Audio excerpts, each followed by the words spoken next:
ભારત માતા કી, ભારત માતા કી જય. આમાં એવું લાગ્યું ભાઈ કે બધા થોડા સુસુપ્ત અવસ્થામાં ગતા રહ્યા હતા. એટલે યુવાનો હોય અને જ્યાં ભારત એ યુવાનોનો દેશ છે, આ દેશની અંદર કોઈ પણ ક્રાંતિકારી પગલું ભરવું હોય તો ક્રાંતિ એ માત્ર યુવાનો જ કરી શકે છે. મિત્રો, આજે આ PM પટેલ ઇન્સ્ટિટ્યૂટના 22મા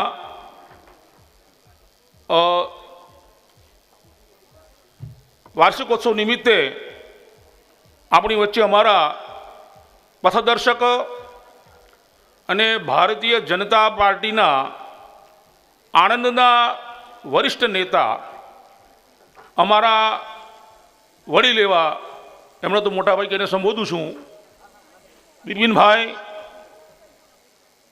વીસી નિરંજનભાઈ, સૌ મહાનુભાવો, યુવાન દોસ્તો, માતાઓ, બહેનો અને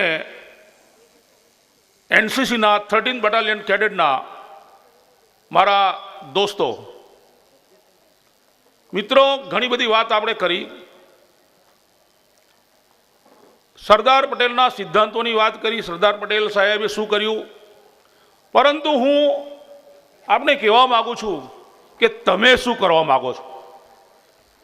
બધાની વાતો તો આપણે સાંભળી લીધી, ભાઈ આમ કર્યું ને તેમ કર્યું ને કોઈ સાધુ બની ગયા ને કોઈ, પરંતુ તમે શું કરવા માગો છો? તમને ક્યાંય એવું થાય છે? અહીંયા મારા એક મિત્ર બેઠા છે, DYSP A1, ઘણા વર્ષો પછી મને મળ્યા. એ PSI હતા બોરસદમાં, ત્યારે મને મળ્યા. પરંતુ આજે એમને મેં સિલ્વર મેડલ પહેરાવ્યો ત્યારે મેં એમને પૂછ્યું કે શેખ સાહેબ, તમે આ સ્ટેજ ઉપર? તો દોસ્તો, અભ્યાસ માટે ઉંમર હોતી નથી. અભ્યાસ માણસ જીવનમાં જ્યારે જન્મે અને પહેલા ધોરણમાં જાય, સિનિયર KGમાં, અત્યારે તો છે અમારામાં બાલ મંદિર કહેતા હતા, બાલ મંદિરમાંથી માણસ જ્યારે મૃત્યુ સુધી જાય, જ્યાં પોતાનું ત્યાં સુધી માણસ ભણી શકે છે. પરંતુ તમારી પણ કેટલીક જવાબદારી છે. તમે અહીંયા બેઠેલા સૌ મારી દીકરી બહેનો માતાઓને વાત પૂછું છું, આ બાજુ યુવાન દોસ્તો ઓછા છે. તમને અહીંયા અમે બધાને ગોલ્ડ મેડલ આપ્યા, સિલ્વર મેડલ આપ્યા, તો એ વખતે તમારી અંદર તમારા મિત્ર, તમે સાથે 3, 4, 5 મિત્રોનું ટોળું હશે, તમારા ફેસબુક ફ્રેન્ડ 2000 હશે, વોટ્સઅપ ગ્રુપ તમારા 10 હશે, પરંતુ તમારા ગ્રુપમાંથી જેને મેડલ મળ્યો તો તમને એવી તમન્ના થાય છે ખરી કે નિરંજનભાઈને મળ્યો, શેખ સાહેબને મળ્યો, વાય નોટ મી? મિત્રો, અહીંયાથી તમારો કોલેજ કાળ પતી જશે, પછી કોણ કઈ જગ્યાએ ક્યાં શું કરશે, ક્યાં જશે, તમને કોઈને ખબર નથી. આજે આ ચરોતર ભૂમિ, એના આ વલ્લભ વિદ્યાનગર પૂજ્ય ભાઈ કાકાએ અહીંયા આ ચરોતરને એક વિદ્યાનું ધામ બનાવ્યું, એનું નામ વિદ્યાનગર બન્યું છે. કિસાનોએ ખેતી પોતાની કરતા જમીન પોતે આપી દીધી. સરસ મજાનું આ વિદ્યાનગર, સાથે સાથે એનો મોટો ભાઈ એટલે આણંદ, આણંદમાંથી આણંદના મોટા ભાઈ, આણંદ મોટો ભાઈ, વિદ્યાનગર નાનું ભાઈ. તો આણંદમાં પણ એટલી બધી સંસ્થાઓ છે. જેમ મેં હમણાં સોવિનિયરમાં જોયું કે આપણા વડાપ્રધાન જ્યારે બિપિનભાઈ કીધું મને, મારા મોટા ભાઈએ, કે વીર સાવરકરનું જ્યારે અહીંયા સ્ટેચ્યુ મૂકવામાં આવ્યું ત્યારે એનો હું સહભાગી છું. એમાં ફોટો મારો પણ છે પાછળ. મિત્રો, આપણને નાની એક વાત કરું કે આપણું બાળક જ્યારે બીજા પહેલામાં કે બીજામાં સિનિયર કેજીમાં જાય છે ત્યારે તમે શું કરો છો? એને આંગણવાડીમાં મૂકી આવો છો જઈને, નર્સરીમાં મૂકી આવો છો જઈને. નર્સરી મૂકાય પછી મમ્મી શું એ ખબર છે? હાસ મૂકી આવ્યો, હાસ મૂકી આવી એમ, હા વાંધો નહીં હેડો ને. પરંતુ એ આંગણવાડીની તમે એક બાળક ઘરે રાખી શકતા નથી, એ આંગણવાડીવાળી બેન 25 બાળકોને સંભાળે છે. સંભાળે છે કે નહીં? તમે ગુજરાતી શાળામાં જાઓ છો ત્યારે તમને એકડો લખાવતા આવડતો નથી. અ બ કડ કક્કો બારખડી તો લોકો ભૂલી ગયા છે લગભગ, મારું એવું માનવું છે. હું આખું ઊભા કરું કે બોલો અ બ કડ બોલો, હા મારા બેન બેઠા બેઠા હશે એનાઉન્સર. અ બ કડને બદલે એબીસીડી આવી ગયું છે. એબીસીડી જરૂર છે, સમય સાથે જરૂર છે, પરંતુ સાથે અ બ કડ ભૂલવાની જરૂર નથી. આપણી માતૃભાષા ગુજરાતી છે. જ્યાં જ્યાં જાય ગુજરાતી હતા સદાકાળ ગુજરાત. 89માં મેં અમેરિકાના લાત મને ઇન્ડિયામાં આવ્યો છું. મેં મારું ગ્રીન કાર્ડ કેન્સલ કર્યું અને હું અહીંયા આવ્યો છું ભાઈ. પરંતુ એક સમાજ સેવાની ભેખ રાષ્ટ્રીય સ્વયંસેવક સંઘની અંદર અમને જે ગુણો આપવામાં આવ્યા અને એ ગુણો થકી અમારે ભારત માતાની સેવા કરવી છે, એના થકી રાજનીતિમાં છે.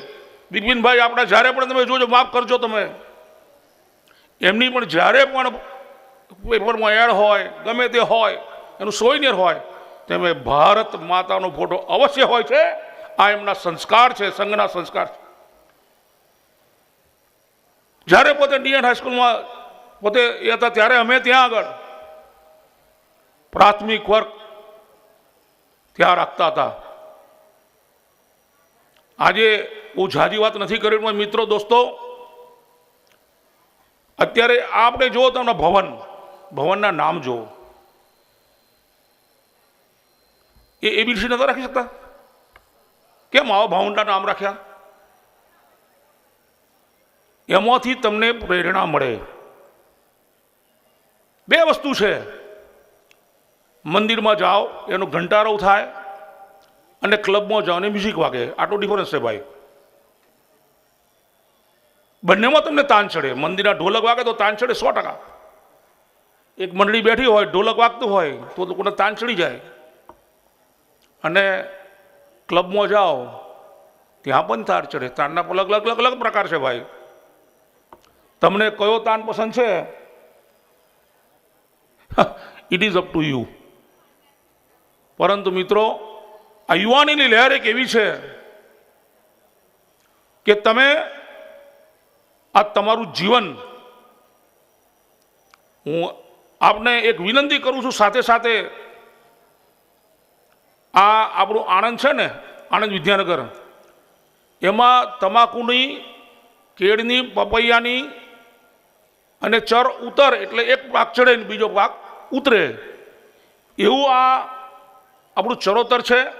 અને ચરોતરના ખેડૂતો છે ને પપૈયાની સાથે તુવેરોય કરે છે, ડબલ પાક લે છે. એટલે ચરોતરના ક્રાંતિકારી કિસાન, બરાબર છે ને, એ બધું જ કરી શકે છે. અમેરિકામાં જાઓ, અહીંયા બેઠા છે અમારા જમાઈ, અમેરિકામાં બધું કરી શકે છે ભાઈ. ત્યાં મોટેલ, ત્યાં પટેલ, બધા બિઝનેસો. ડંકીન તો કે આપણો, મોટેલ તો કે આપણી, 7-11 તો આપણું, એટલે બધું આપણું. આ તમારે પ્રાપ્ત કરવું હોય તો મેં કહ્યું તેમ પપૈયાની અંદર તુવેરો વાવો. એક સાથે બબ્બે અભ્યાસ કરી લો. ન ચોરો હાર્યમ ન ચરાજ હાર્યમ ન ભાતૃભારી ન ભાવકારી વય કૃતે વર્તતી એવ નિધ્યમ વિદ્યા ધનમ સર્વ ધનમ પ્રધાનમ. આનો મતલબ એવો થાય છે કે એને કોઈ રાજા લઈ શકતા નથી, એની કોઈ કર થતો નથી, તમારો ભાઈ ભાગ માગી શકતો નથી. વ્યય કૃતે વર્ધતે નિત્યમ વિદ્યા ધનમ સર્વ ધનમ પ્રધાનમ. જેને વાપરતા વધે એ વિદ્યા છે. તમે જેટલો વર્ક કરો, તમે બેચલર થશો, પછી માસ્ટર થશો, પછી માસ્ટર પછી પીએચડી થશો, તમારામાં કોઈ ભાગ માગવાનું નથી. આ આણંદ વિદ્યાનગર એ મગજનું ધરુવાળ્યું છે. આ મગજનું ધરુવાળ્યું છે આણંદ ને વિદ્યાનગર. એ ધરુવાળીમાં તમે પેદા થયા છો અને લોકો તો બીજું પેદા કરતા છે, પણ મને ગૌરવ છે કે મારું વિદ્યાનગર, મારું આણંદ અહીંયા મગજની ખેતી કરે છે. અહીંયા મગજ પેદા થાય છે જે બીજું કોઈ કરી શકતું નથી. કોઈ જૂનાગઢના મિત્રને પૂછજો, મારી સાથે ઇન્ડિયન નેવીમાં હતા, હું સેકન્ડ લેફ્ટનન્ટ હતો ઇન્ડિયન નેવીમાં. મારી સાથે જૂનાગઢમાં ભાઈ ક્યાં ભણ્યો તું? નલિની આર્ટ્સમાં. પોતારી ભલી જૂનાગઢના વિદ્યાર્થી ભણવા આવે છે, વેરાવળથી, રાજકોટથી. ઓહો હો, આખી કાઠિયાવાડ લોબી છે અહીંયા.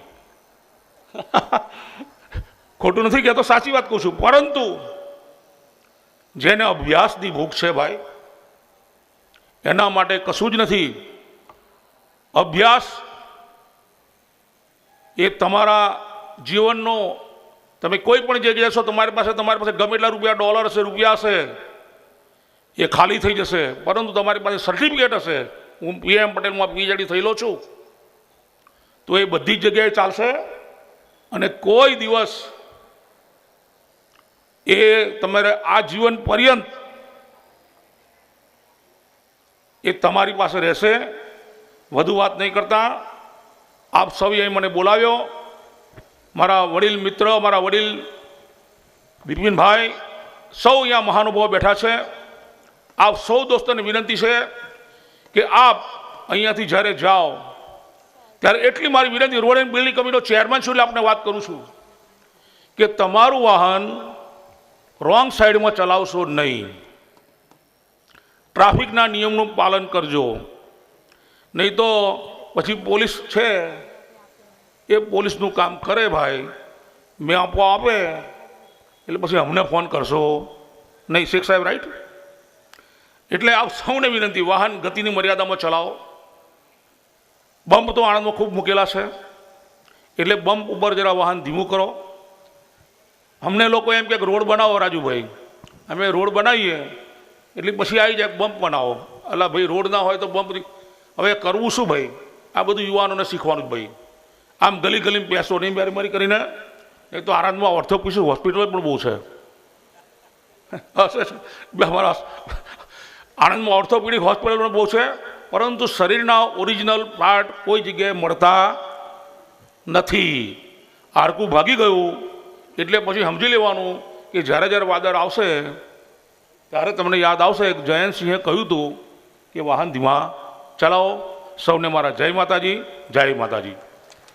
Thank you very much, sir, for the wonderful speech.